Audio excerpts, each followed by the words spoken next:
is some sort of lineup that is just like based on amplifying that one hero. And if you Midnight Pulse Black Hole a Luna, like she is 100% going to die. And Bane is the only thing that can interrupt it through that BKB currently. So I think the Enigma is good if you can get into that late game. And that to me is kind of where I see the Wraith King coming in, because you think on like surface level that it's a bit of a weird pick against the Underlord, where you're supposed to lose that lane to him because of the damage he gets from the skeletons. But I think it's just a hero to like run in like a psychopath for Zai to get his holes off. So you think it's going to be more of just like a very tanky in your face sort of thing, or because it does feel like feels like the Kunkka usually provides that role, right? Yeah, Kunkka definitely does that. I think Kunkka goes for the like tanky frontlining like BKB armlet build, whereas Wraith King, like, yes, you're going to go for an armlet, but then also there's Blink, there's like Silver Edge. So it's more like a hero that's going to run around on the map and like make fights start in like a different way from a Kunkka. Like they both do it, which that's the perfect game for Enigma, right? It's like you want multiple ways of just having some chaos happen and then you abuse that. Yeah, a couple different entry points, so to speak. Yeah, exactly. Just, it's all about those entry points. Okay, that'll be interesting to see how it all goes down, because I assume, you know, like you said, if the Wraith King does run in with his face, does have to be very, very careful, obviously. But if they are slow, they're trying to move away from the reincarnation, perhaps we get the perfect black hole. But who knows? It is Zai playing the Enigma, of course. So this guy is no stranger to the hero, and quite a good player as well. He has a weird build, Quelling Blade, and oh, nice little Sunstrike on the range creep. Some style points right there, you know? Yeah, very nice. I mean, may as well use that early mana on Quas Exort Invoker. It's not like you're really going to use it for early Forge Spirits or something like that, or Cold Snap. It just doesn't do anything. Amisha. But it is a lot of poke, right, coming out from the side of OG. Yes. It's going to have to be very well set up. 100%, 100%. SVG's read on that that's a really good read, and I think that perhaps that's why Wraith King was also picked up. You know, you say like Kunkka already fulfills that role of starting team fights, but maybe it's like, okay, when there's this much poke on OG, it cannot just be a Kunkka. Like, we need more. So that at least to me, that makes sense for picking this hero. Yeah. Oh, cookie hop forward here over onto Taiga. Level 2 timing. It's a lot of damage. Good lord. He is forced to use that very far. Oh, it gets canceled. Oh, the first blood going to Insania. And a little tip to boot. Really well played by Liquid, pushing the lane out like this so that way they get level 2 and killing Taiga. I think if Taiga gets level 2 there, if OG has level 2, and it's just a 2v2 where they're all 2, there's no kill that happens there. Like, that's the one small window where you can take an advantage in that lane. So really well played by them. BZM is running away with the CS here right now over in this mid lane. 12-2 on the Invoker, 6-1 on Mickey. I mean, it's kind of expected though, right? It's always going to be a little bit more difficult trying to last hit against the range exort hero, but... I feel like Kunkka has traditionally been considered an Invoker counter, but maybe it's more of like you'll dumpster a Quas Wex Invoker. I feel like BZM is just playing this really well. His laning, I mean, yeah, his laning is just really good. We saw in the previous series, he did extremely well in his laning stage as well, so. There's that Sunstrike coming in early, a little bit off the mark though. Damn. It will get clicked a bit. Yeah, that might have actually been a kill if the coordination between them was a little bit tighter. Yeah, you know, whatever. Next time. It's you know, early. It's only 3 minutes into the game. Well, you know. Well, if you're an Invoker, like the thing is, if you're Quas Exort, you're not really spending your mana like pressing things that much in lane anyway. Right. So, and you have a good amount of mana regen if you're going for like Null Tallies or Bassi or like one of these items. So you may as well use it for these like Fish Sunstrikes and, you know, Sunstriking range creeps and stuff like that. Because what's the point at sitting at 100%? BZM. It's a lot of damage. He's going to have to teleport out. It doesn't feel very good to have to leave your lane, especially when you felt like, you know, you're doing pretty well in that lane. Yeah, and he's got to walk back. Quas Exort, yeah, probably doesn't have boots. Not great at like walking back to lane, but you know, you'd rather that than to go down there for sure. Yeah, you definitely don't want to be giving the other mid laner any sort of advantage. Taiga in both of these games is just like going tons of mangoes. Insania too. You can see he picked up 4 of them. I think he started with 6. So it's interesting. 7 tangos? Yep. My dude had 9 tangos to start. All right. Was expecting a lot of harass, clearly. This is like the extension of the support meta that we've been seeing so far, which is just buying a ton of regen and carry starting with literally nothing. This is what it's come to. Just constantly feeding different types of regen to your core at all times. Wait, Soul Ring? That's cool. Okay, so 9 tangos on Insania, and that lets Matumba Man have a Soul Ring for just spamming this lane. I don't remember the last time that I saw a Soul Ring Wraith King. That's crazy. That is not something common. Nice here. I'm just gonna put Boxy in a little nightmare. They are aware that there is a sentry, although it looks like they were aware previously, since it's at half health. This is gonna make the shenanigans of Boxy a little bit more difficult, as Yuragi will punish him. Just give off a couple of these clicks and a Lucent Beam. Tough lane for Zai. You know, he's getting a lot of denies, as you will with Enigma, but Bane with the Luna Aura and a Luna who's going to be like, you know, glaving your Eidolons. Yuragi taking a lot of damage, though. He sat for a long time in that Midnight Pulse, and they'll get a kill. Well, that's one way to turn it, is to just literally kill them while they're killing your Eidolons. Boxy, he wants this kill. He does that. He's got that creep there, but Misha, going to be just fine. Yeah, that feels bad. Enigma's definitely not supposed to be getting kills at this point. And then that's on a catapult wave. So that's going to be a bit of pressure on the tower here. Zai alone probably can't do that much. So yeah, I don't know. I don't know if he's going to tank for the catapult. Middle lane have a little bit of a gank over onto BZM. It's like they're not going to dive the tower. Tigers make his way in. The Sunstrike coming in will land over onto Boxy. Not missing that one. Yeah, that was Zai. Stylish. Dropping the Midnight Pulse, realizing that, you know, he's all alone here. They'll put a Nightmare out, put a little damage on the Eidolons. A little bit more. Should have a Lucent Beam up in a second. They won't even need it. It's going to be Misha who gets the final hit on Zai. That's more in line with you know, how I thought that lane should go. It's and any heroes that are like, you know, totally comfortable just running out and right-clicking your Eidolons, it feels really bad to play against as Enigma. Because they kind of keep you alive by being that threat, but they can just run past them because you can just glaive them down, right-click them. 2 high armor heroes too. Makes sense. And again, it just seems like we have this little personal side battle going on between Taiga and Insania, but that's allowing a lot of space for both of these cores to be able to go and hit creeps. Yanamar's taking a bit of a lead because, you know, as the panel pointed out, Underlord very good against a hero who's just giving him that constant, like, huge damage buffs of the skeletons. And if you're not using the skeletons on Wraith King in order to prevent that, well, then you're not using one of your primary abilities. Yuragi finding the kill on Boxy in the bottom lane. The Sentry Ward's been helping out quite a bit, it seems, as Misha also taking a decent amount of damage from Enigma, but he's going to back off. Need to heal up a little. You know, Zai is one of the #1 players, I think, that I've seen where he, like, plays really aggressive right before getting 6. Okay, so I didn't do it this game, but he'll play really aggressive right before getting 6, and then he'll black hole somebody who's not expecting it. Like, I always see him get early kills on Enigma. He's actually going for an Orchid on Enigma. Interesting. Yeah, I mean, that's... I mean, I respect it. It's, you know, Zai's one of those people that's going to be able to make something weird work and set the meta, so... Yeah, both of these offlaners just don't build normal items. They refuse. I love it, though. It makes it so much more fun to watch. Trying to guess, like, what's their next item, why are they building that, and then seeing it all unfold. It's cool because it makes certain heroes viable to do these, you know, different builds.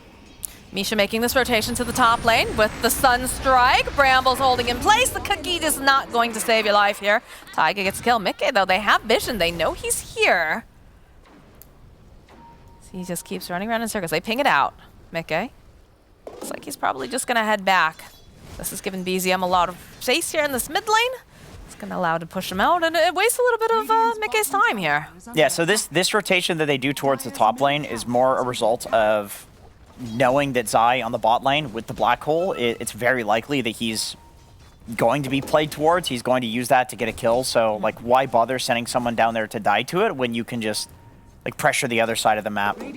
Although OG's not really getting any tower damage here because their heroes are not great at doing tower damage. It would be the Luna that needs to go there, but you know, at this point, a Luna's not exactly comfortable doing that.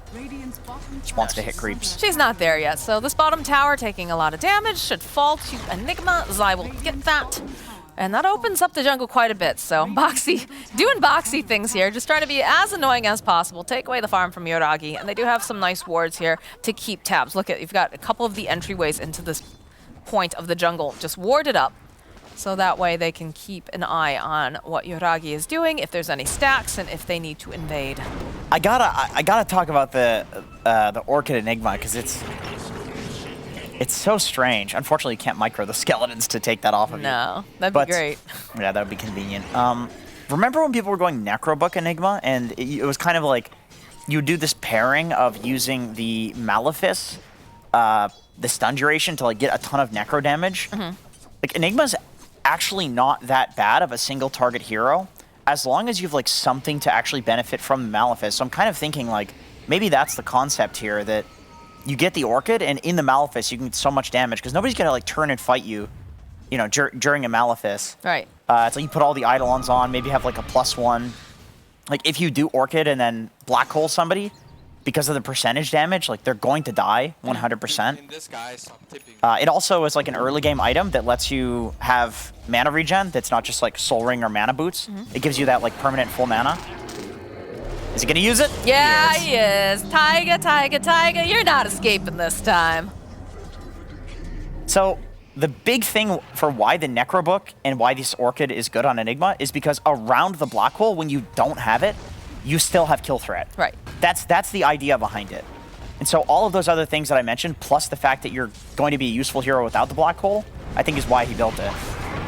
Amar going perhaps a little bit too far, a little bit too deep, but they do have a big Sun Strike. It doesn't matter. There's just 3 heroes on one little Amar, and now he's dead. Mikke has a Blade Mail on Kunkka. Yep. So that is for the untargetable damage of Underlord, Luna, Invoker to a degree, who's going to be, you know, meteoring you. It's a pretty smart idea. Yeah, amazing. I like it. Amazing Blade Mail game. Really good.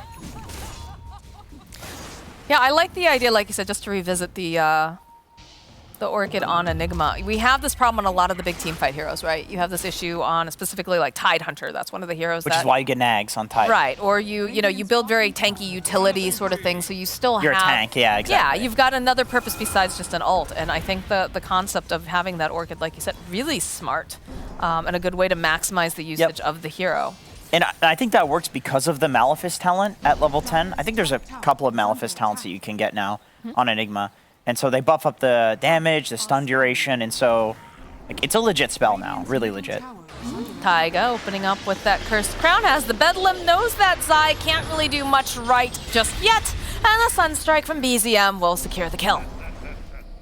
Yeah, Orchid not exactly paying off in that scenario, but you could see that Zai was really ready. Like if the Sunstrike doesn't come out, he was going to turn an Orchid plus like hit with the Eidolons, and I think you can actually kill these sups if you Malefice them, especially once you get that level 10 talent. It's like, it's perma-stun. I think it was just one of those situations where he wasn't expecting everyone to be there either. No, he wasn't. But a little bit of play here in this mid lane. A good terrorize coming out from Taiga. They'll follow up with the Fiend Script. They should be able to obliterate Mikke. So he's not going to be a part of this fight. Zai sitting on the back lines here. Doesn't have that ultimate just yet. They get Mikke's Courier on top of that. So a lot of damage mentally and physically in the game going out there against Mikke. He's not feeling too good about that one. No. Great positioning for Misha, wrapping around like that. He wasn't expecting that. He saw all of these heroes like hiding behind the tower and playing towards the right side. He was not expecting a Fiend's Grip to just like come from above. They kind of pincered him there, and yeah, he was trapped. Couldn't get the boat off. No, he couldn't. He couldn't get much of anything off, honestly. Dude, Amar's build, he has no points in W. He's even like considering going for the talent at level 10. It's like, do I need this stun? Yeah, I'll go ahead and go for it. Okay. I see you, Amar. I see you. Just doing it to keep you on your toes, Jenkins.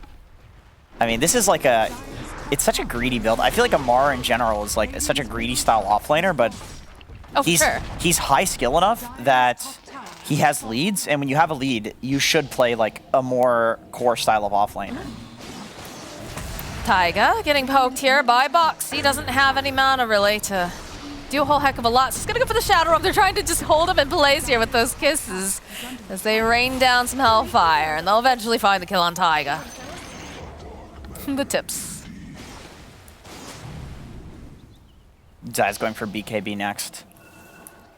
You know what? The Orchid could also be...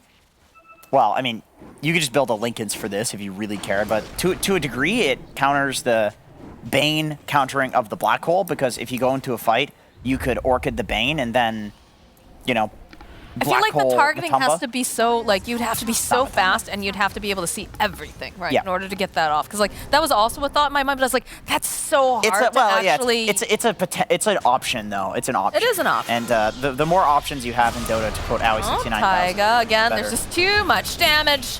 They'll collect themselves another kill, and they'll take down some Forge Spirits while they're at it.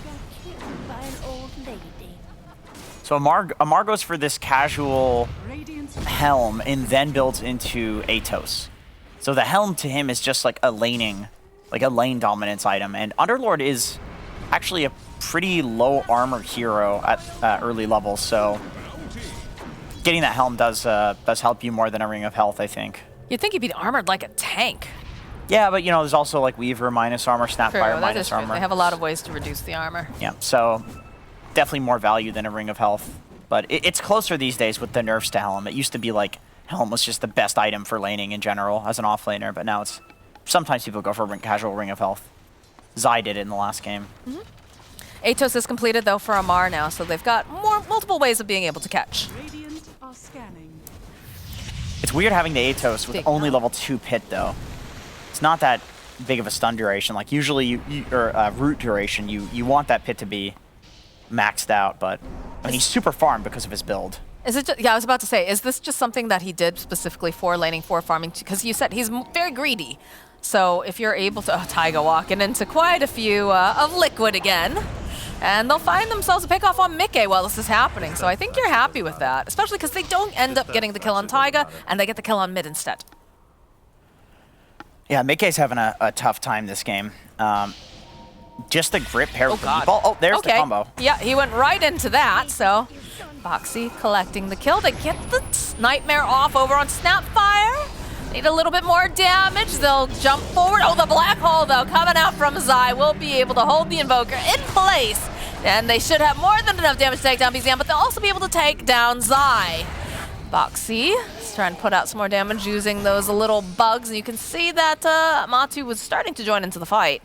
But everyone's just going to back off. And while this is happening, Yoragi continues to farm. Not top of the net worth, though, by any means.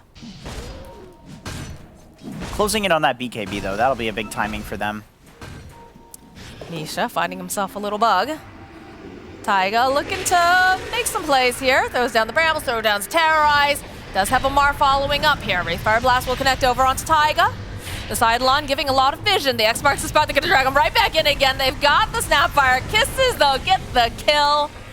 Very nicely done by Zai to have the foresight to move the Eidolon to keep that vision. As ITB's towards the top lane. No Black Hole, so he's kind of mode chill. Whenever you have Enigma, Tidehunter on your team, the way that you play the game, the timings that you play for are fairly obvious. It's literally the cooldowns. On the flip side, it's easy to play around those as well. If you're OG, you know that like you can farm aggressively like this if you're Yoragi, and you're a lot safer because there is no huge Black Hole coming in. But with that being said, Zai doesn't have a Blink Dagger yet, so I suppose it's not that much of a threat until that point. No BKB as well, so it is interruptible. There's ways to deal with it. I mean, it feels like a lot of the times when these Black Holes are going off, it's mostly OG kind of walking into battle, and it allows for Zai to get into that position to help get those sort of pickoffs. Ooh, that's a big crit here, Misha. Says, chill out, Matu, take a nap. I am going to run like heck, and Boxy says, yeah, no, you're not allowed to do that. Couple more clicks. Are they going to be able to get the Roshan? No, they have the bug on Roshan. They'll get the kill on Misha, and they'll find themselves a kill on Taiga. Just like that, Liquid marches into the Rosh pit. Sunstrike comes out, they're just keeping tabs, but I don't know if they can actually fight this with 2 heroes being down. Both subs not going to be a part of this fight. They do have like chip heroes though. Yeah. They poke, for sure. I agree with it. Like I agree with Liquid being careful here because Still no black hole for another 60 seconds. Throwing the boat out. Jump over here, BCM, they've got the Eclipse, the BKB coming out from Mickey. Matu sitting a little bit low as Yuragi's running for his life. It's like Amar's gonna try to just Uber himself out of the situation, doesn't want to be a part of this anymore. Actually cancels it, because the rest of the team, they're back up. A little low on mana on a couple heroes, but they're making their way back. And Sunstrike, ooh, very close to Matu as he was shifting with that armlet. That genuinely could have been Roche. That could have been a death right there, Ama. Well, at least the reincarnation, right? I think you could actually lose Roche with that reincarnation. Taiga again.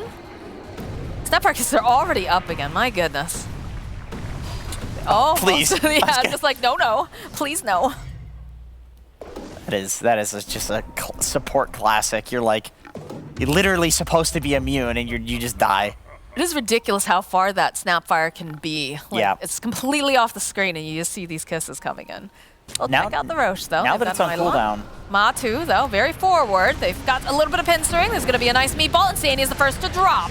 They'll chase after BZM. Boxy clicking away. Looks like they're going to try to get enough damage over onto Zai with the Bedlam. There it is, the Sunstrike coming in. But they'll end up losing Taiga for it. The reincarnation does get popped on Matu. BZM trying to run away. It's not looking like he's going to be able to. This Invoker, it will fall as Matu now running away from Yuragi, running away from Amar. They have so much damage. They've popped the BKBs. They want to make sure that they can get this, but it's really hard to get their hands on Matu. He's just shifting, toggling so well, but eventually he will fall to Yuragi.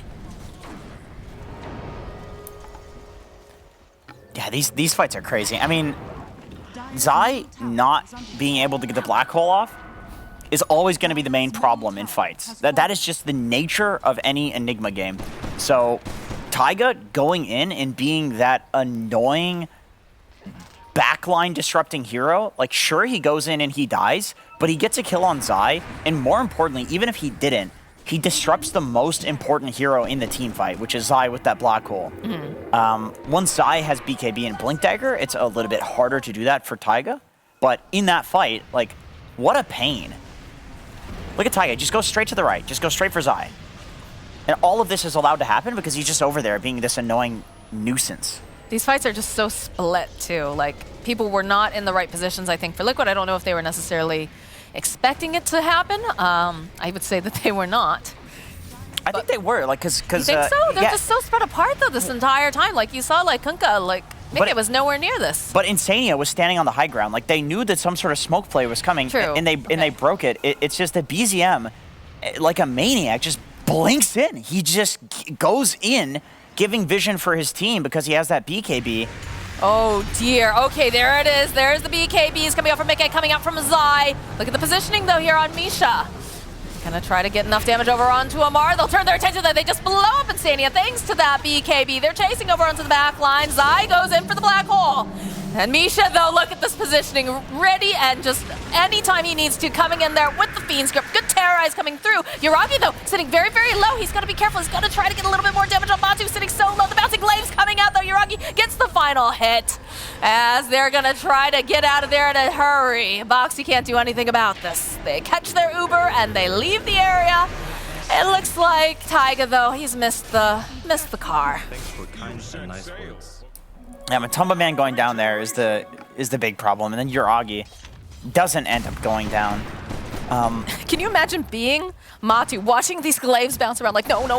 Yeah, he tried. He tried so hard, and he almost made it, but it's a little bit too tough. Nice Nightmare just to dodge. This is a very, like, neck-and-neck game number 3. This is what I like to see, Jenkins. Yeah. Kind of Dota that's exciting. It could go either way, and, you know, once again, it's all about Zai with the black hole.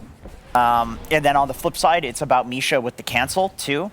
So Zai already couldn't hit an ideal black hole in that fight because without the Blink Dagger and just the fact that he was kind of the guy that was in the front and got gone on, he couldn't get a great black hole off. With the Blink, that'll be different. But Misha also being there for the grip is like, even if he has Blink and black hole, with the BKB, then you're still going to get that interrupted. But if he can get that on Yuragi, they can win the fight for sure. Watch the way that Misha moves in these fights. Like, that's one thing that, like, I'm constantly trying to keep in the corner of my eye, is that he's always so close by to Yuragi, just enough that, you know, he's not necessarily going to get hit with the black hole, but he knows what the assignment is. He understands the assignment is to protect Yuragi, to make sure that they cannot get the black hole off and hold this Luna into place, because Luna, you know, the majority of their big damage. And so it's very interesting to see his positioning the entire time. Yeah, and you know, this... As I say that, though, you know, he's very far forward here. He's going to get chopped by Matu, but the Aegis has already picked up. His job is done, and they're going to start chasing. They have their eyes on this Wraith King. Nikkei having to be a little bit careful, but he pops the Blade Mail. It's going to be the first time where we're going to see Matu fall. Amar taking a lot of damage over here because the rest of his team is having to scatter. And they'll find the kill on Taiga. They'll get the kill on Matu, though. Amar just manning up on the back lines here. They'll get the silence cookie hop coming out from Insania, and he ends up paying for murdering the king. But Did Amar just go in? yes, he did. 1v5 and kill well, Matu? maybe not 5, but he did just beeline after that Wraith. Well, I was just looking at like the death ticker, and I see Amar killed Matu, and I look, and he's just totally alone with 3 heroes surrounding him, and it's like, what? I'm sure if you ask nicely, maybe we can get a replay. I don't know if we can. It was like off. It was so unexpected. It was just off camera. There was definitely, you could see him just duking it out with everybody. Get a replay of the mini map. That would be that'd be ideal here. All right, well, the Aegis is still on the Luna. It looks like they're going to start putting pressure on this bottom area of the map.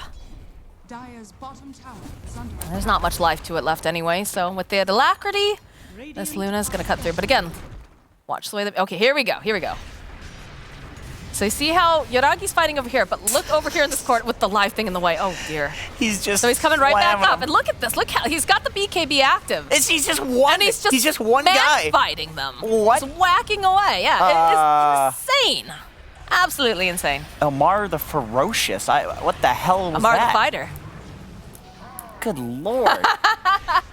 He looks very pleased with himself. That kid Worth it. terrifies me. Genuinely.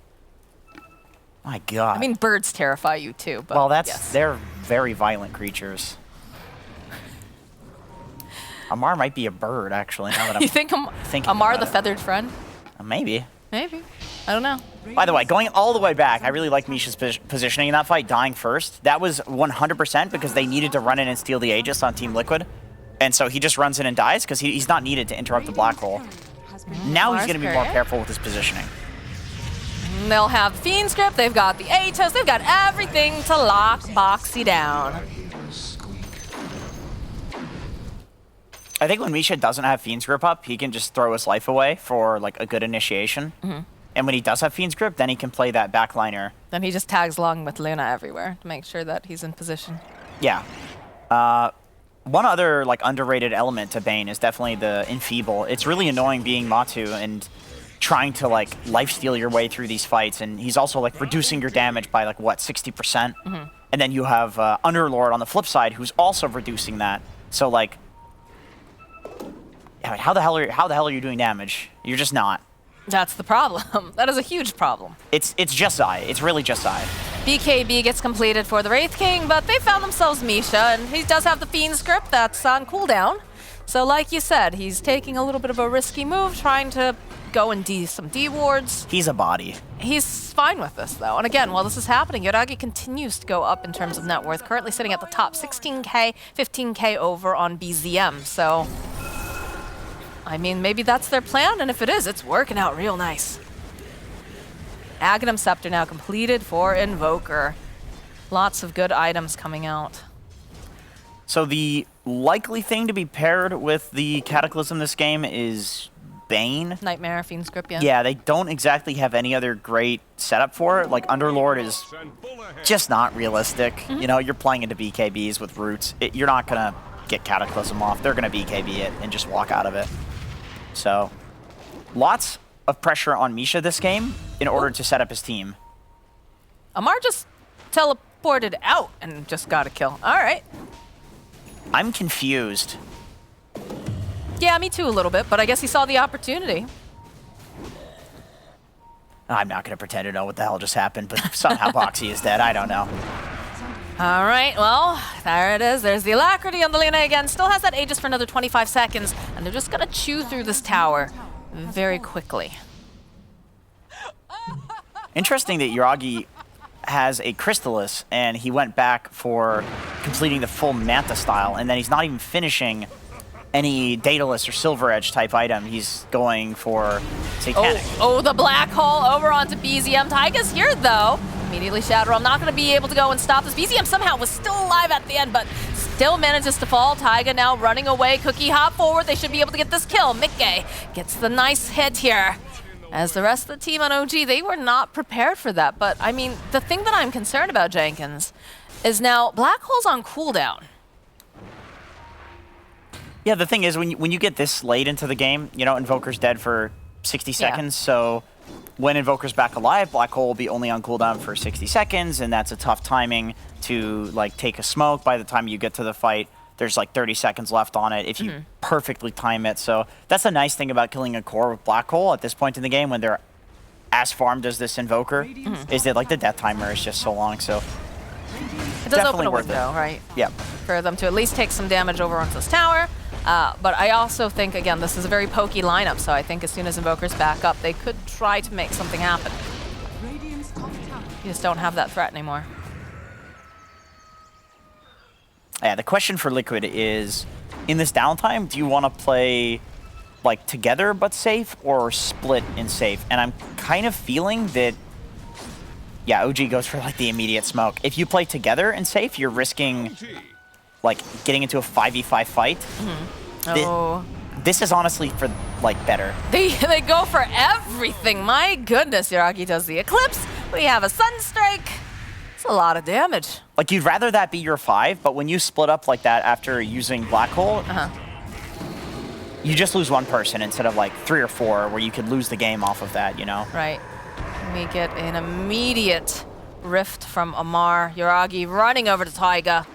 I know that this Kunkka's down for 50-something seconds, so they gotta flex their muscle a little bit. Boxy. I like that. Vicinity. I look at Amar's inventory, and I've been watching this kid play all week in pubs, and I just feel like if he hasn't, Dire's bottom tower. he just gets Satanic. I was gonna say if he has a chance to get Satanic, he gets one. That's just wrong. He just gets Satanic on literally everything. Like, the guy just plays carry from the offlane, and then somehow solo kills carries and weavers off screen to the point that we don't even, like, we can't even conceive of how the hell it happened, you know? It's Yeah, he just walks into 3 heroes and, you know, murders the position 1. it's just it's gotta feel so weird to play against. It's just weird. Because no offlaner plays like this. Well, I think maybe that's why he's having such good success. I mean, aside from the fact that he's obviously very talented, but the idea is just you're bringing something new to the game. And how often do we see that happen? Whenever we see teams like, for example, Secret always likes to run, you know, a bit peculiar drafts. Everybody gets caught off guard, and immediately they scramble, they go back, they watch the replays, they're like, okay, how did this possibly happen? Yeah. Because they need to figure it out, and then it becomes just commonplace. And that's a very exciting thing for Dota. It's one of the things that I think makes it so incredibly cool, is the fact that there's constantly new builds and new ways to play, just coming out of nowhere. And half the time we're like, oh my god, this seems insane. I think it matters more these days because everything is so close. Due to the fact that there's, like, this amazing replay system, you can, like, study replays and get up to date really quickly. There's so many people competing. You've got DPC. Like, there's a lot of reasons why Tier 1 and Tier 2 are closing in on each other and why these teams are also close to each other. So these, like, random new ideas that people have never seen before have that much more value because you're not just going to, like, outlane a team because everybody's so good at laning, right? So it's like you need to do stuff like this where it's like people don't know how to play into a Satanic Underlord because When have you played against a Satanic Underlord? most Underlords honestly build these, like, defensive, utility, safe, yeah. like, sad items. Like, Sad item. yeah, the Guardian Greaves and Crimsons. It's like this guy's just running at you, going for Abyssal Blade with a Satanic on Underlord, farming the enemy Ancients alone. Well, how do you deal with it? That's the question Liquid's asking themselves right now. As they are smoked up, they do have a black hole available, and they have the BKB. Oh, this is interesting. All right, they're going to immediately find Misha. They'll blow him up. So now if they want to find anything else here, they don't have to worry about the Bane. There is no buyback on Misha. But OG most likely just going to try to dodge any fights that they can for now. Yeah, he has the grip, so that's a really good kill. See? Nice, fine. Well, I mean, if we're going to have an Abyssal Blade on the Underlord, that's another solution to the BKB. But no solution here, it looks like, for Mr. Boxy. He wandered into the wrong triangle at the wrong time. It used to be way better, Abyssal versus Enigma, because of the little jump that you got out of it. But now that they remove that, not so much of a counter. Like, you have to kind of mess up as Enigma to let somebody walk in. And I mean, you could get an Ether Lens plus Abyssal. That would work. But Zai almost has his Lincoln Sphere. It's such a cheap item these days too, so he'll have it really quickly. And so that way the Bane is going to be less of a problem. The illusions are just taking all that farm away from Matu. Smoke play though, coming out from the side of OG. Gonna let Taiga lead. Pretty slippery here. Luna's finished her own Satanic, so these fights could potentially go on for quite a while. Look at the way the Misha's playing. Does have a Blink Dagger now on the Bane. Sitting far back, Taiga will find himself Insania. Cold Snap, Loosen Beam, force forward right into the Brambles, and that's a dead Insania. While the rest of Liquid now start moving into the lower half of the jungle. They don't want to have to deal with this. They don't want to have to take a fight without their Snapfire. But they're going to force the issue, it feels, because there is a Roche up. And I think OG wants it. Yeah, you know your life is definitely about to end when you force staff yourself through 2 Brambles as the only way out. That's like your safest option. Yeah, no way out, no way out. And Liquid, they're not interested in fighting this. You know, I suppose the idea is they can black hole the Invoker just like they did in an earlier fight and win the game by ignoring your Augie and just kiting him and then kill him afterwards. And they figure if they're gonna do it one time, they can maybe do it a second time. But the problem is, as SVG was talking about, we've mentioned a lot, it's this is a huge pokey lineup from OG, and so if you're letting your Augie sit there and beam and beam and beam and beam and beam while you're quote-unquote kiting him, he's really the one kiting you at that point. That is so many summons. I know. Somewhere there's an Earth Shaker that's just twitching. Just I know it's there somewhere. Somebody needs to deal with that, all right. All right, I like this. Okay, Invoker's we've got the Lincolns on Zai now, so that's going to make it a little bit more difficult. But the positioning has still been just really excellent, and there's still ways to go and cancel this black hole as long as they know about that Lincoln. So perhaps they can get the jump. BZM also, he's got his Eon Disc. It's disassembled and locked, so he can use it in the black hole. Into the Terrorize, they've got the 2 Sun Strikes, and that's a dead Boxy. All right, I did not anticipate that as a combo, but it they've works. grabbed themselves a Wraith King here. They're gonna just try to force staff off, try to run away a little bit further. They'll pop the Lincolns over on the Enigma. They ping it out. They know he's got it now. Cookie Hop coming out from Insania. They need to hold him. Oh, Misha though. Oh boy. That Midnight Pulse and those Eidolons are pesky. A little bit of a whoopsie. Yeah. Without grip, it's just not much of a hero. Although, looking back at that idea, it's now that there's a Lincolns, you could argue that the most important part about Bane is becoming the Enfeeble on Wraith King, as well as the kiting that comes out from Nightmare, because I don't think you're going to interrupt this black hole anymore. It's not going to be possible if Zai is positioning well, and it's Zai, so he probably will. You're not going to Abyssal it. You don't have an Ether Lens to allow you to do that. It's just the grip, so Zai's going to get his hole off, and you have other options for dealing with it. That's what the Eon Disc 4 is on for BZM. Nice Ice Path. They're going to try to burn through this mana over on Matu. He does have the shard, though, so he's dead once. They're going to go back in again. Zai getting into position here immediately, though. Yuragi going to try to just Manta things off. He's got Nightmare. Moves away fast. They reset.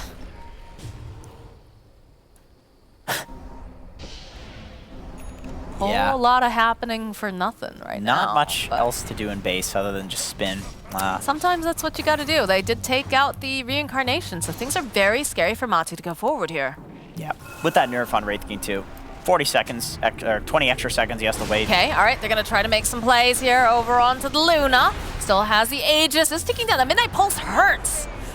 First, Death of Luna down. They're going to try They to can maybe grab hold. her. Get out of here. Okay.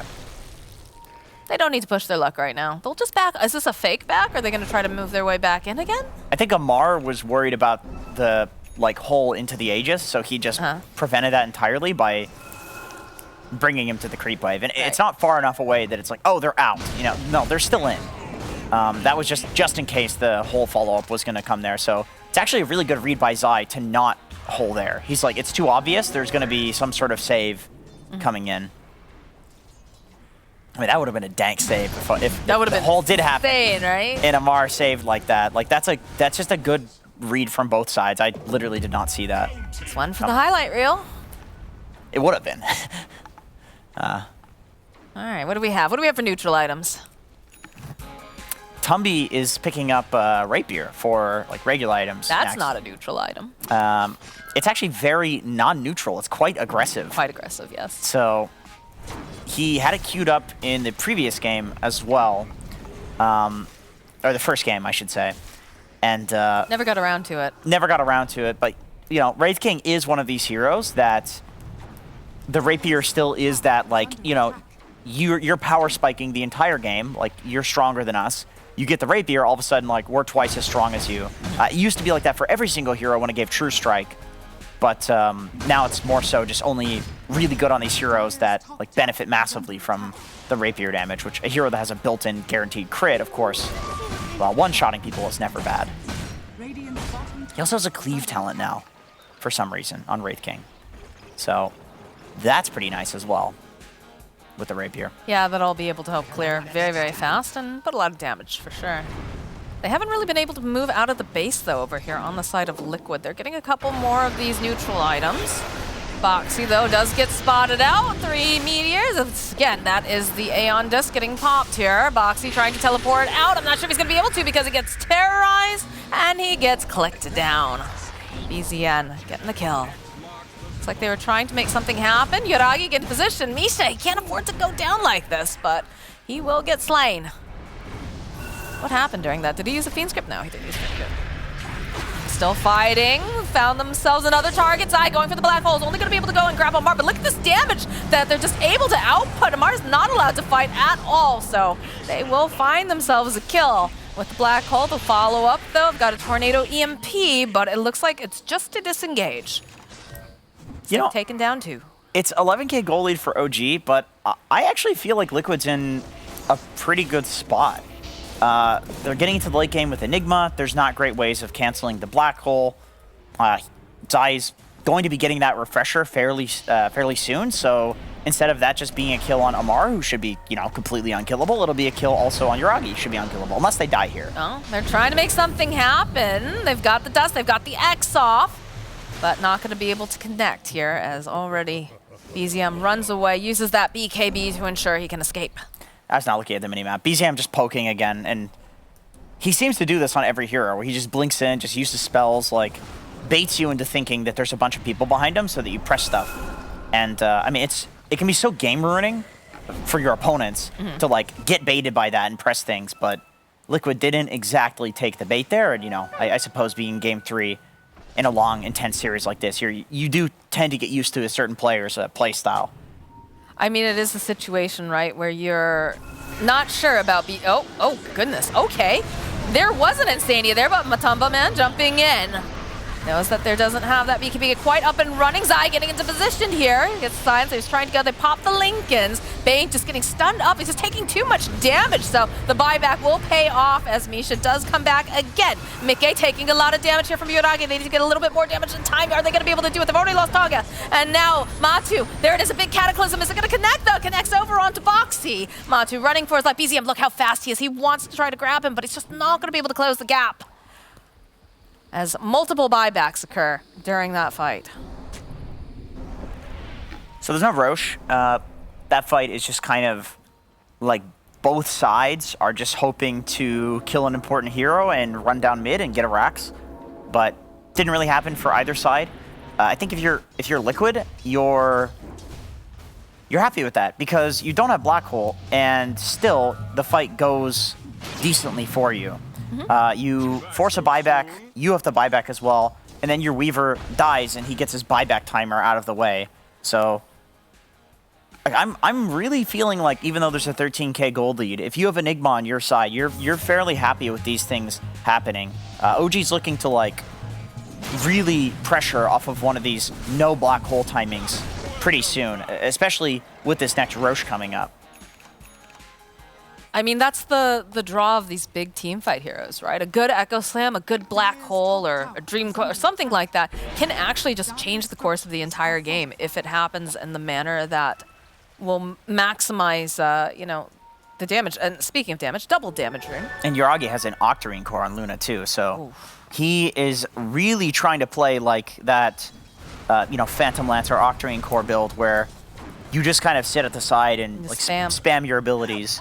So this is like fully committing to that idea of you're never gonna black hole me because I'm never gonna enter into a fight. We'll see if it works. I will say it's a little bit odd, like looking at the lineup and looking at the itemization that came out from a lot of these heroes. Like, I guess the main initiation comes out from BZM, right, with a long-range tornado or something?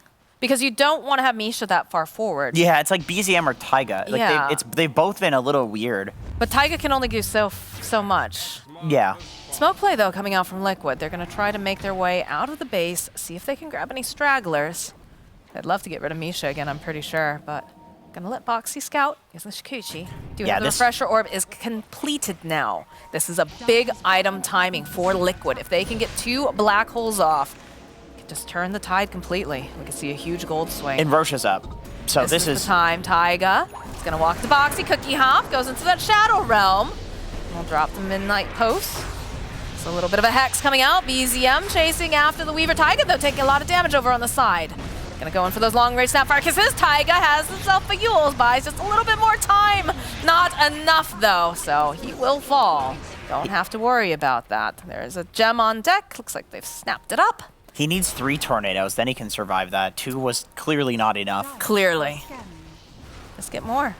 This is the Stormcrafter that he had and the Yules, but just not quite enough. 5,100 gold on Luna. Now, I'm thinking, like, what do you buy for this build? Because you don't really care about a Moon Shard, right? Because you're just playing from, like, you're playing off of your Qs, which is dependent on cooldown, not on attack speed.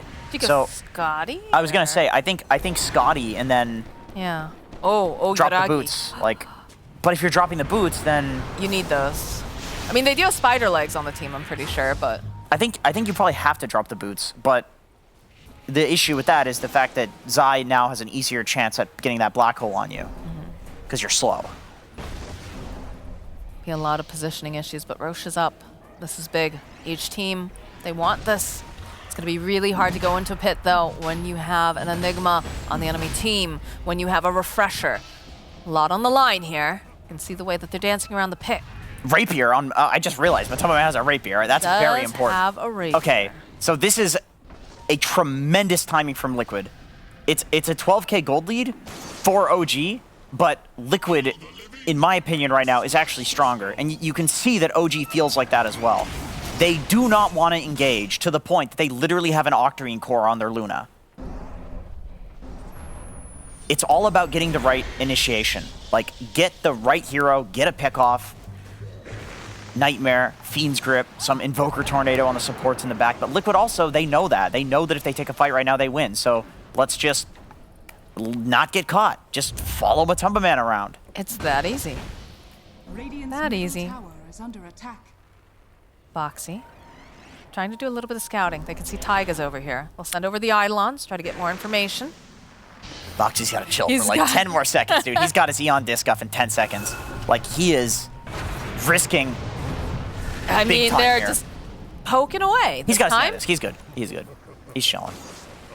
it's interesting because we talk about OG having so much poke, but with Boxy on this Weaver, he's allowed to do quite a bit of his own poking, just getting this information, as long as they don't stun lock him, right? That's what it all comes down to. Illusion on illusion action. It's PCM coming forward here, just gonna clean it up a little bit. This is where, if you're Liquid, you would really love to have a hero that has boots of travel.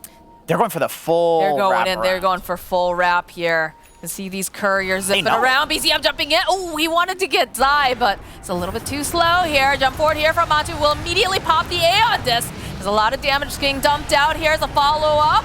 Can they get enough damage? Yuragi backing off. They don't like this positioning. They don't want this. Zai finding this opening. He's looking to get anything done. That's a lot of damage coming out from Mickey as they just obliterate Misha. No buyback on the Bane, which is very spooky stuff now. Mickey picking himself a completed Hex. Okay. They're going for full control on the side of Liquid. They know that they've got lots of damage from Matu. And they're all just buying out. They're saying, like, this is where we win or lose the game. Into the pit they go. They don't have the Bane. This is very, very scary. Reminder, they have this refresher on their Enigma. And they don't have a way to cancel out these black holes. If they get a second refresher, too, like the refresher shard. Refresher, yeah. It's going to be devastating. Lots of hellfire raining down. It's too late, though. Matumba Man has got himself that Aegis, so he's got a backup plan now that he has that Rapier on board. Yeah, Zai's got a second refresher. Oh my god. Who did they give the Ag shard to? Oh, wait, there's no Ag shard on the third Roche, right? No, it's just the refresher.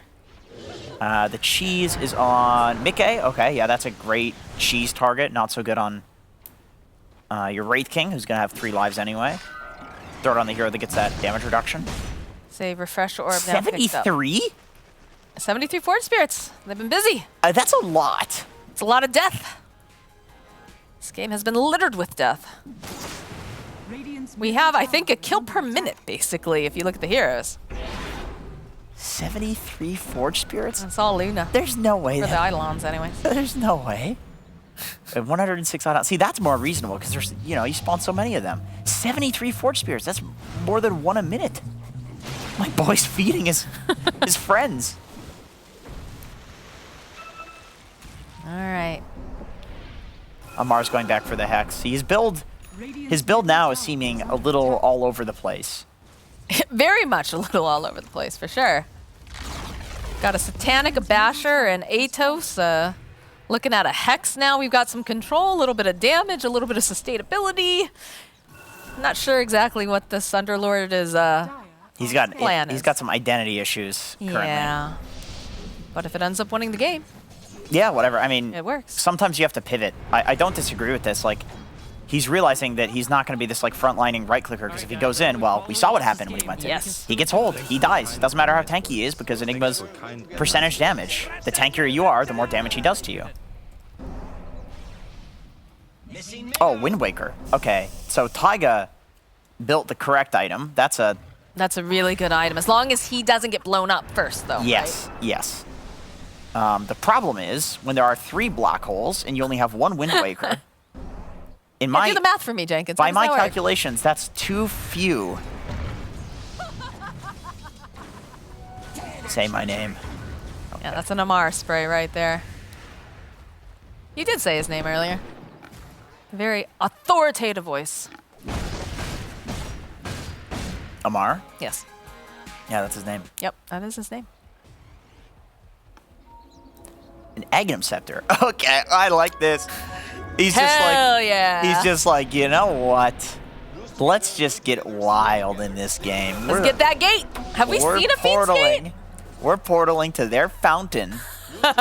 We're gonna kill Zai when he respawns. There we go. Oh, wait, where's Oh, there's a Hex. He's gonna try to blow him up as fast as possible. The Meatball's a little bit off the mark here. Oh, this is looking a little bit scary for BZM. He's turned into a sheep. That's a lot of damage. Pops the Aeon Disc. He's got the BKB. He's gonna go walk away. They've got Amar nearby. They need to get out of there. And by God, they just peace out. See you later. Zai unfortunately got his blink canceled just at like the last second by that ice wall. I think he was looking to Use one of the holes. use one of the holes, yeah. And but BZM, nice positioning, putting that ice wall down to cancel Zai's blink and then playing like at the far end of it from Zai. So They that moved the refresher, by the way. yeah, Wraith King. Yeah. Let me see. I mean, I suppose it's because he's got a rapier, and so you can refresh the ult and get that 3rd life. The Aegis is also coming to an end, so... Wait, did I see Witchbane on Wraith King? Yeah. Witchbane. Maybe to deal with Enfeeble or something. I don't know. Oh, wow. That's cool. That is very cool. Look at all the brambles. Looks like Sleeping Beauty's castle over here. Well, he can also Witchbane off the Alacrity, which is not bad. But they've got they've got the Kunkka Blink Rapier on Wraith King, so they can do this like X sieging. And there's not much that you can do about this. I mean, I suppose you have the Wind Waker, but then you're dealing with a... You'd have to commit pretty hard, and that's very difficult because pretty much all of their stuff has some kind of a wind-up. It's a 4-life Wraith King, too, so not exactly the best thing to be Wind Wakering into your base. Definitely not. It's like inviting a bear into your house. Don't invite bears into your house, guys. It's not a good idea. They maul. They do indeed. Not the kind that you would hang out in as a kid. Well, not... I mean, I wouldn't. a lot of people are Zoomers now. They don't know what that means. No, that is true. I'm sorry. Not with Dota players. Let's be real. We're all old. Except for T-Gov. Yeah, baby. Look at him. Fiends Gate, Look at him. He's my creeping. boy. He's thinking about it. He's like, if I had a portal right now, I could be in Fountain and in these trees right now. He's tempted. He sees all these lovely Eidolons. But he's the only one who's able to really make steps out of the space right now. It's just too difficult for the rest of the team of OG. So Amar's got to be that guy. BZM is trying to push out a little bit, but immediately, you know, backing off, getting back into the safety of his base. Smoke play coming up from Liquid. It looks like they're probably going to try to punish Amar if possible, perhaps. Now the question is, what does Amar sell for the eggs? Does he wait until he has the consumable? Is he going to sell the boots, the basher? I feel like you can't sell the boots, right? Because the boots just make him he's so slow then. Even though he does have like the blink, right? He's got that mobility item, but there's a lot of ways to cancel it out. And you don't want to be stuck in that Midnight Pulse. I just big don't know boy. if you want to sell Oh, him. big boy! BKBs! He's gonna just teleport on out. Throw out a little cheeky damage on the way, too. And look at this. Look at the immediately. Ooh, they immediately all right. TP to the bottom area. They know BZM's down here. BZM walks right into Insania. Look at it. He throws out the ice wall. He's going, uh-oh. Uh-oh, I got to get out of here. They go in with the Black Hole. They're going to get rid of this Invoker right here, right now. All right. And there's a I thought the Eon Disc was like, oh, you know, he might survive this, and then Matumba's just No. I'm gonna go ahead and one-shot him here. Well, he does have buyback, so not the end of the road. Amar has just been spending so much time up here now, too. He's got it coming out. He's got his eggs. Ooh. And he's getting a Bloodstone. Wait a minute. Where's his eggs? Ooh, hold that thought. There's a nightmare immediately being placed over here on Matu. He didn't buy it yet. GG. You're so excited. I wanted to see the eggs. So excited. Not quite there just yet. And Matu, they're gonna keep doing these cute little plays here. Just put them into sleepy mode. Force him back. Nice for Mickey to hit the torrent there, just in case the Wind Waker comes out, keeping Matsu in the base. That could be bad. Could be indeed. But they're throwing like Lincoln Spheres on him, so that's even hard to do. He's so well protected, I guess, is the thing, right? Like, Yeah. if you initiate on him, he's got the second life, follow up. Goes to the BKB play this time. He's like, I'm tired of being nightmared. And he dares them to use something stronger on him, but they're not going to take that bait over on the side of OG. Yeah, he has Refresh BKB just in case, so he's fairly confident just using that to siege. Force out the Glyph. Arguably, at this point in the game, the Glyph is actually worth more than the Rax because like these heroes are so strong, you can take Throne in literally 3 seconds, so forcing out that Glyph with BKB is actually really important. We almost have 60-minute items coming out. So, you know, we have this really nice timing from Liquid where they're really strong because they have, you know, Rapier and Sheep on Mickey and that sort of thing. But once you get those 60-minute items, like, things are just chaos. Well, it looks like the next item she's considering is the Butterfly, but she's got so many items. What the hell do you drop? Yeah, for? exactly. That's the big question here. Yeah. Liquid playing in their own jungle. Just going to push out this top wave. And they'll stand on the Insania. high ground. Wait. He's got a Lincoln Sphere too on Insania, so that's going to be a Lincoln Sphere that he can put on his team. That's to, protect his Wraith King. Oh, Okay, the all right. Eidolons. Oh my goodness, they take an entire Rax here, so they're going to have to send BZM back. They lose 2 Rax here. Yeah, another, chaotic element of these, 60-minute scenarios is 25s on heroes. Like, Enigma with the Eidolons, they do so much damage at this point. You summon, 15 of them or something. Plus 5 demonic conversion Eidolons, yes. So you have a full army. Yeah, it's ridiculous. It's so hard to execute fights at this point. It really comes down to, if one hero on either side gets caught out, it can be GG. All right, Yuragi trying to just force them back. It is a Luna. The Glaive's bouncing. Amar's already in position here. They've popped the BKB over on Yuragi.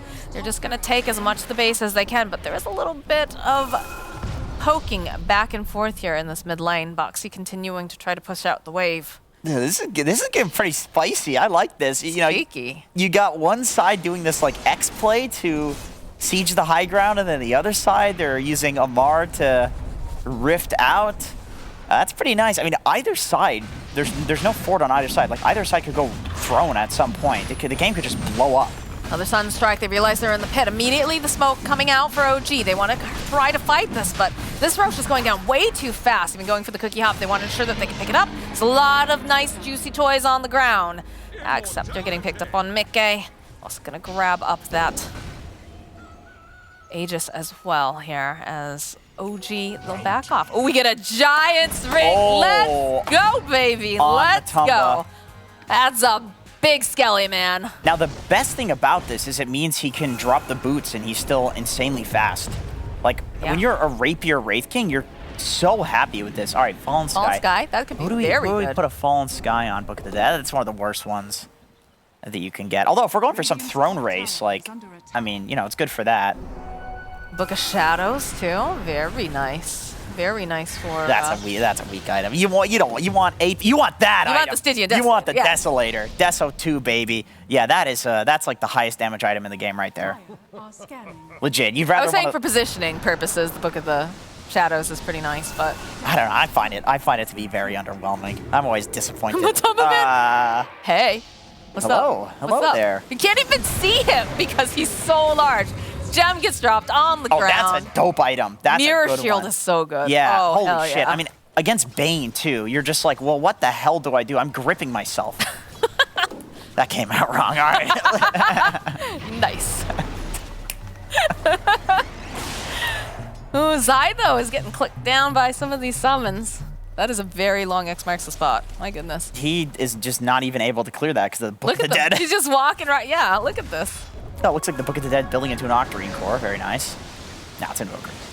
Refresher cute. Invoker, Strength Blink. Dude, this man is far. Oh my god. Matu, just giant skeleton man. This looks like a Dark Souls boss at this point. Yeah. High Lord Walnir. That's the skeleton boss in Dark Souls 3. Yeah, Yeah, that's he it. looks like that guy. He looks like him. Mhm. He really does. It Zai's- was a very easy. It's a super easy Yeah, fight. super Yeah, easy it's a boss. This really is easy not fight. looking as easy. No, this is looking tough. Oh, Force Boots. Nobody's using Force Boots? Okay, that's like the best neutral item, tier 5. Oh, they go for the black hole play over on BZM. They've had enough of his nonsense. He pops the BKB. He's got to run, though. He's got to get out of there fast. And he's just throwing out meatballs, using all the spells possible. Goes for the refresher, trying to run away here. Zai, he's got the BKB. They want this Invoker, but they can't get their hands on him. He's too fast. They cannot close the gap on BZM. He's just running for his life. Look at this man. Oh, he is so enthused to be alive right now. Clearly. Fight me indeed, but you got to catch him first. Got Arcanist armor, and we've got... To be honest, that's the look of somebody who just shit their pants. Like, is just looking... You sound like you'd be an expert dead serious. on that. Yeah, sir. you look dead serious because you're like, oh no, I'm on camera. Just got play cool, play cool. Yeah, that was nice though. That Nobody was using really nice. Force Boots. I think Zai actually used the refresher for that too. So I don't know if he used the refresher shard or the Apex. find out. Oh baby. He used the, we just have the refresher Orb on cooldown. Okay. And the shard is gone? Shard is gone. Okay, so he used both, actually. So he still has 1 black hole left. So they're fighting into 1 black hole instead of 3. That's a little bit more doable, I think, for OG, but still very scary when you consider how big Mr. Matu is. Immediately, BZ, they're like, nope, get in the car, get out of here. Misha, get in this car. And they're gone. Even going for that BKB. Whew, this is a high-stress, high-tension game. Yeah, at some point, one team is going to just throne the other while all 5 are They still all alive. have buyback, too. That's why I feel like a throne play, like a surprise throne play will happen, which that's what it looked like to me that OG was setting up. Till all the trees got taken down. Yeah, that's an issue. I mean, Zai can basically deforest the Amazon at this point if he wanted to. Can we talk about how sad Taiga is? Like, he bought one of the most expensive items, and that's basically been it for this dude. Look at his items. That's what feels bad. Yeah. But he's got big aspirations, right? He's got the MKB and the Ags. You know what queued the up. sad thing is? Like, his net worth doesn't even look that bad because it's just that expensive. It's of an that item. expensive. It's insane. Matu clicking away on the tower. Radiant's top Look at all these Eidolons. Oh, my word. But, I mean, they have a good high ground defense, right? You mean, consider you've got a Luna, it's got all the glaives that are going to be bouncing. You've got the Firestorm coming off from the Underlord. And, of course, you've got a Tornado to help clear out a little bit and meatballs. But Oh, Zai's got his own book it's just of the getting dead. silly. Very silly. This is just like a battle of the demons down here. Yeah, honestly, you just keep sending out your summons and you see don't know. which one are more powerful. I don't know who's winning. I think Liquid, the way that they're just running here into the base and being able to pull these shenanigans, is looking pretty good. We've got double cheese on deck. I'm not The double-decker cheese. I'm not even sure if Megas matters that much at this point. I think it's just picking somebody off who doesn't have buyback. I mean, this is a really nice I mean, they all play. have buyback. This is going to be quite the Yeah, war I suppose here. like picking somebody off who has buyback, forcing them to buyback, and then killing them again. Like that's what the game is boiling down to at this point. Because either side, when you get into these late game scenarios, like both sides have their strengths. Because 25 talents and neutral items, like they're just insane. They make the game very interesting, and they're also designed to make the game end. But when you've got this kind of a matchup here, you got to be feeling that tension. Oh, here we go. Okay, there it is, Fallen Sky, but they have that. You're throwing him up in the air, just gonna immediately pull him back. Foxy taking a lot of damage. How many Aeon discs do we have at this point in this game? A lot.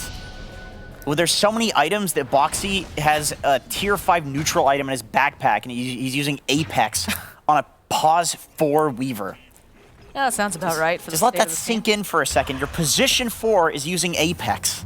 But Tumba's like, I don't want that shit. Get it out of here. He I got a doesn't need that. He's got giant's a ring. Giant's ring. He's a big baddie. Look at Amar, though. He's trying to man-fight him. They Classic both do, Amar. They both do literally 0 damage to each other. I know. They just stare at each other, and it's like one of those skits, right, where they take off their glove and like slap the other person. That's more to hurt their pride than to actually hurt them at this rate. It seems like a British thing to me, to slap with the glove. I think it's a French or British thing. Oh, It's is a European it? thing Okay, in general. It's a I European believe. thing for sure, yeah. I could be wrong. Have we seen a torrent storm yet? I feel like there hasn't No, been we a haven't fight seen since Waterbender yet.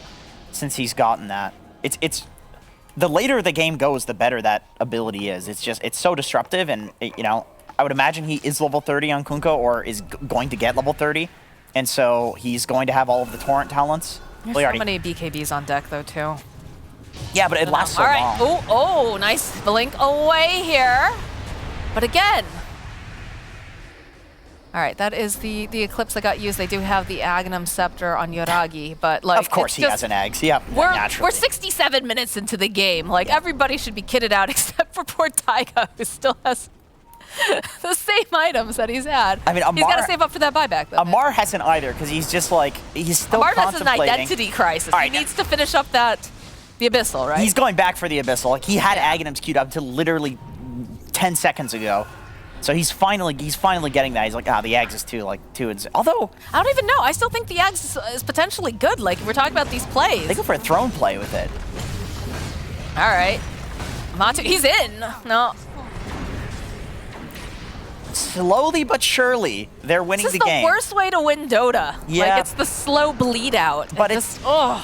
Number one, It's the only way to win Dota at this point. this And number point. 2, it's also a way worse way to lose Dota. Yes, it's way worse. That is... Just watching helplessly, like, what can I do? I can't hit him. I just question what I'm looking at when I see a Stygian Desolator Octarine. Okay, all right, Amar, he's in. Nightmare comes out. They've got some of those creeps hitting the base, but there's a big Cataclysm coming in. Can they take down this Wraith King? Now he's back up again thanks to the Weaver. There's the Black Hole coming out from Zai with that BKB. He's already trying to go in for a second time. They'll be able to take down the first time, but Taiga, he will fall. Amar buys back in. This is going to be Amar and Taiga buying back again. They want to get in there. They have another Black Hole though over here on the side. They're trying to put enough damage out over on the... They'll be able to take down Misha. Misha buying back. They're going right back in again. They want to get these kills. Yuragi jumps forward. He gets the kill on Zai. There is no Enigma. Does have buyback though, as the rest of the team on the hunt. The buyback for the Enigma. Boxy running for his life as he gets another kill, and Sanio will fall. More buybacks. The base is getting hit though with these creeps as these fights go on. They've sent the troops down the mid lane as they take a moment to breathe after a big battle, and a lot of buybacks expanded, and Jenkins, Roshan is up and alive. Do they try to challenge? Can they even challenge? There is no Black Hole on the Enigma, but this Roche is going down so fast. I don't think they get there in time. Matsu bought his own refresher now too. Good God. There's just so little to analyze at this point in the game. It's like that fight was just Zai trying to hit anybody with Black Hole. Yuragi, they've got the Alacrity. We have another Aeon disc. Look at the amount of refreshers and the amount of Aeon discs in this game. I think has to be a new record. Yeah, these are just like the late game items, and Zai takes the Aegis because everybody else is slotted, so he doesn't have much of a choice. Oh my God, a double damage for Namatu. Look at this damage. Oh my God. Yes. Luna has too much stuff. Naturally, Luna has way too much stuff. Yeah, Highest amount of last hits at least, but go ahead and throw that in the old stash of the Satanic. Yeah, I'll use that. put it in the bag with everything else. Oh my God. Oh my God.